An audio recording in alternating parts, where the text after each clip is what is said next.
Mr. Hill, what has television given you? Well, nervous dyspepsia, indigestion, heartburn, all sorts of things like that, you know. For years, the Benny Hill Show dominated television screens, delighting audiences with its rapid-fire slapstick, risque gags, and that unforgettable theme music. Benny Hill became a comedy legend, his mischievous grin and over-the-top antics earning him fans around the globe. But behind the non-stop laughter and iconic sketches, trouble was quietly brewing. One controversial sketch would soon spark a backlash so intense, it would mark the beginning of the end for the beloved series. What was meant to be comedy gold ignited a cultural firestorm, one that exposed deeper issues and ultimately led to the show's cancellation. Now, we uncover the infamous moment that changed everything and explore the hidden controversy that brought the Benny Hill Show crashing down. The Benny Hill Show entertained millions worldwide from its inception in 1955 until it was taken off the air in 1989. However, one particular scene is often cited as a key factor that contributed to the show's eventual cancellation. While the Benny Hill Show had always pushed the boundaries with its humor, a sketch aired in the late 1980s struck a particularly controversial note.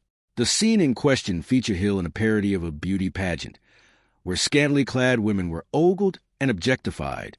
The sketch resulted in a particularly crass and tasteless joke that many viewers and critics found offensive. During this time, public sensibilities and attitudes towards comedy were changing. What was once considered cheeky and harmless fun began to be viewed as outdated and offensive. The infamous sketch catalyzed these critiques, bringing the issue to the forefront of public debate. But how did a comedy program adored by millions meet such a dramatic end? What happened? Before we delve into the controversial scene that changed everything, let's explore the life of the man behind the show. Early life Alfred Hawthorne Hill, better known by his stage name Benny Hill, was born on January 21st, 1924, in Southampton, Hampshire, England. However, there is some ambiguity regarding his birth year, as some sources cite 1925 instead.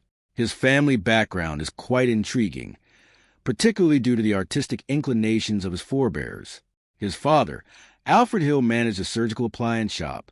This profession was a departure from the entertainment roots of the family, as his grandfather, Henry Hill, had been a circus clown. The legacy of performance and entertainment influenced Benny Hill's eventual career path.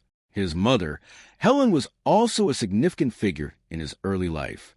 Benny Hill attended Taunton School in Southampton. His education there did not immediately lead him into the entertainment industry. Instead, Hill's early career was marked by a variety of jobs, none of which were directly related to show business. He worked at Woolworth's, which provided him with his initial work experience. Subsequently, he took on roles that showcased his versatility and ability to adapt to different types of work. He worked as a milkman, a bridge operator, a driver, and even as a drummer. Hill's diverse early job experiences contributed to the range of characters and scenarios he later portrayed in his comedy.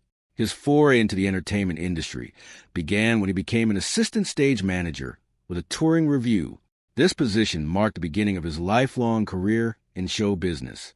The role of assistant stage manager provided him with valuable insights into behind-the-scenes workings of theatrical productions, including stage management, timing, and coordination, skills that would prove invaluable in his later television work. In 1942, during the height of World War II, Alfred Hawthorne Hill, better known as Benny Hill, was called up for military service. He trained as a mechanic in the Royal Electrical and Mechanical Engineers, a branch of the British Army responsible for the maintenance, repair, and recovery of electrical and mechanical equipment. This technical training provided Hill with skills that were not only practical during the war, but also contributed to his resourcefulness and problem-solving abilities in his later career. Hill's military service saw him taking on multiple roles. Initially trained as a mechanic, he also served as a truck driver and searchlight operator. His deployment to Normandy in September 1944 placed him at the heart of one of the most critical phases of the war. The Normandy campaign was pivotal in the Allied liberation of Western Europe from Nazi occupation. Hill's role as a mechanic and truck driver would have involved maintaining and operating vehicles essential for transporting troops and supplies, while his duties as a searchlight operator would have contributed to the defense against enemy air attacks by illuminating targets for anti-aircraft gunners. Before the end of the war, Hill transferred to the Combined Services Entertainment Division. The CSE was responsible for providing entertainment to British and Allied forces, boosting morale through performances by comedians, actors, musicians, and other entertainers. This experience was instrumental in shaping Hill's future career in show business. In the CSE, Hill honed his performance skills, learning to engage and entertain an audience under various conditions. This environment allowed him to experiment with comedy, timing, and delivery, crucial elements that would define his later success on television. Benny Hill was deeply inspired by the star comedians of British music hall shows, a popular form of entertainment in Britain during the late 19th and early 20th centuries. Music hall performances typically included a variety of acts such as comedy, song, dance, and magic. The larger-than-life personas and comedic styles of music hall comedians left a lasting impression on Hill. Determined to carve out his niche in the entertainment industry, Hill adopted the stage name Benny as a tribute to his favorite comedian, Jack Benny, an American radio, television, and film actor known for his impeccable comic timing and deadpan delivery. Armed with the inspiration from music hall comedians and the practical experience gained from his time in the CSE, Hill set out to make his mark in show business. Early career Benny Hill's first major break came through radio, a dominant entertainment medium of the era.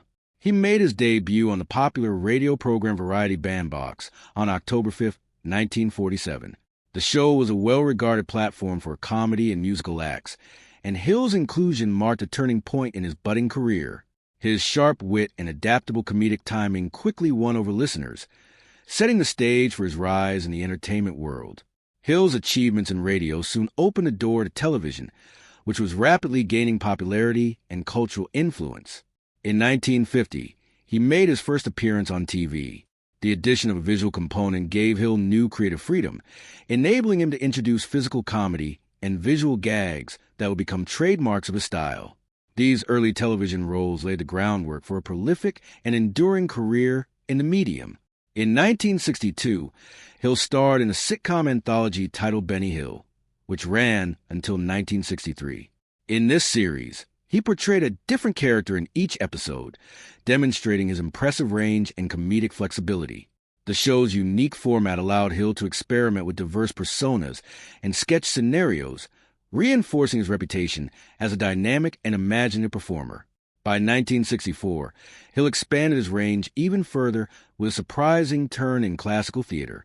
That year, he portrayed Nick Bottom in a television adaptation of Shakespeare's A Midsummer Night's Dream. The all-star production featured several esteemed actors, giving Hill a chance to prove his dramatic chops while still embracing comedy. As Bottom, a naturally humorous character, Hill was able to merge his comedic instincts with traditional stagecraft, revealing new layers of depth in his performance abilities. Between 1964 and 1966, Hill returned to radio with a program called Benny Hill Time on the BBC Radio Light program. This show spanned 3 series and stood out for its topical and satirical humor. Hill had a keen eye for current events and trends, which he cleverly wove into his skits. A standout episode from March 1964 parodied James Bond in From Moscow with Love, underscoring Hill's flair for spoofing pop culture. His comedic takes on the Beatles and other prominent figures of the time only added to his appeal. In Benny Hill Time, Hill brought a cast of recurring characters to life, including fan favorites Harry Hill and Fred Scuttle. These characters became signature parts of his comedic world. Harry Hill embodied the clumsy everyman, while Fred Scuttle was known for his exaggerated mannerisms and peculiar speech. Through these personas, Hill explored a broad spectrum of comedic themes and archetypes, further solidifying his legacy as a versatile entertainer.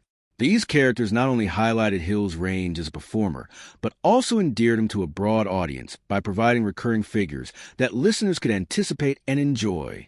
Benny Hill faced numerous challenges in his early career. Despite his talent and ambition, Hill struggled to gain a strong foothold on stage, where his performances received mixed reviews. Despite his talent and ambition, Hill struggled to gain a strong foothold on stage, where performances received mixed reviews. The Benny Hill Show, Benny Hill's journey through the world of entertainment began with the radio a dominant medium of its time that captivated audiences across Britain. However, his early success on the airwaves was far from smooth. Hill's radio career was marked by a series of highs and lows. Some of his shows struck a chord with listeners, while others failed to leave a lasting impression. Despite the inconsistency, this formative period proved essential in helping Hill refine his comedic instincts. It was during these years of trial and error that he developed a resilient spirit and honed a comedic style that blended sharp wit with a flair for the absurd. But it wasn't until he transitioned to television that Benny Hill truly found his footing and fame. On January 15, 1955, The Benny Hill Show premiered on the BBC, marking the beginning of a legendary television career that would span decades. From the outset, the show distinguished itself with a unique format inspired by the vibrant tradition of British music hall entertainment. It combined live stage sketches with pre-recorded segments, a blend that gave Hill ample room to flex his creative muscles. His brand of humor, which leaned heavily on slapstick, double entendres, parody, and visual gags, quickly endeared him to a wide range of viewers. Hill's comedic world came to life thanks in large part to his recurring collaborators. During the BBC years, a rotating cast of talented performers helped bring his sketches to life. Patricia Hayes, Jeremy Hawke, Peter Vernon, Ronnie Brody, and co-writer Dave Freeman were pivotal figures during this time. Freeman, in particular, played a major role in shaping Hill's material throughout the 1950s and into the early 1960s. One of the most beloved figures from this period was Jackie Wright, a diminutive, bald-headed actor who became a fan favorite thanks to his frequent appearances as a target of Hill's infamous head-slapping routines. Wright's stoic reactions and impeccable timing made him the perfect straight man in Hill's exaggerated comedy. Although Hill remained primarily with the BBC until 1968, he briefly experimented with other networks, including ITV and ATV, between 1957 and 1960, and again in 1967. These short departures allowed him to explore different creative approaches and reach new audiences, further refining his comedic identity. A significant turning point in Hill's career came in 1969, when The Benny Hill Show moved from the BBC to Thames Television. This shift heralded a new era for the program and significantly boosted its popularity. Rather than airing weekly, the show adopted a format of one-hour specials, providing Hill with more flexibility and time to develop complex sketches and musical numbers. These longer specials allowed for more elaborate production values and gave Hill the opportunity to further expand his comedic range. Under Thames Television, the show gained international acclaim, eventually being broadcast in over 140 countries.